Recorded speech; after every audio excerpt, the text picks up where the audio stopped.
And we tried to understand what were the key takeaways. So instead of all of you studying all the examples in there, we started saying, what are the key takeaways that would be valuable as insights for all of us over here? And here's what we found.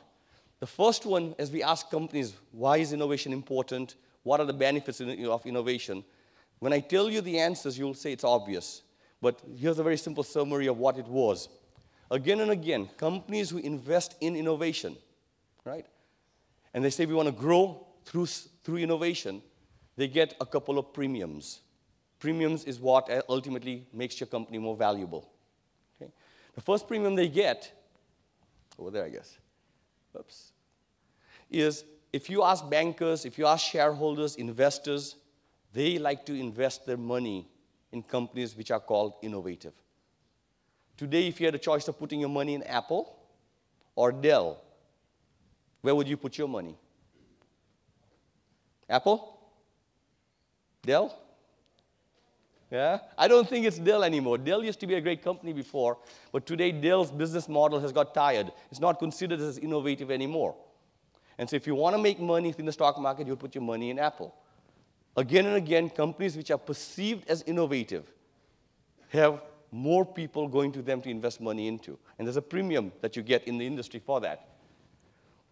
In terms of brand, when you actually go out to the market to buy something, we tend to reach forward towards things that are called innovative. If you take brand and actually examine brand in terms of its core elements, one of the biggest components which increases the value of a brand is how innovative it is. And if it's innovative, you tend to buy it. Why? Because it's cool. Why? Because you think others will be impressed by it. Why? Because it probably does give you a better utility. And the example of shaving and razors and all that, you've got companies like Gillette. I don't think they seem very innovative. They did 3 blades, and the innovation then was 4 blades. The next innovation was 5 blades, right? Yeah. And yet, in the market, when you go to the supermarket to buy a razor, we tend to reach forward for the Gillette because we think it's a little bit more innovative. So innovation allows you to charge a price premium because it's a better brand. And that's the second premium that you enjoy if you are in innovation, if you are considered an innovative company. The third one is as your companies get bigger, suppliers come to you. And these suppliers come to you with ideas. They come to you with better components, whatever they're supplying to you. And companies who are suppliers tend to gravitate towards companies that are more innovative. If you were, and this is in the US as an example, GM or Toyota, today most suppliers would prefer to work with a Toyota. Why? Because Toyota promises a great future. Toyota's coming up with electric vehicles. Toyota's coming up with different ideas around innovation. GM, on the other side, is seen as something old and stodgy. It's seen as not very interesting. So if you were a supplier, who would you line up for? And this is the benefit that you get, that the suppliers, the best suppliers, line up for companies which are more innovative. The last premium that you get is if you go to the universities today in Porto Alegre, and you ask the students over there, where would you like to work? And they will tell you the company they think which is more innovative.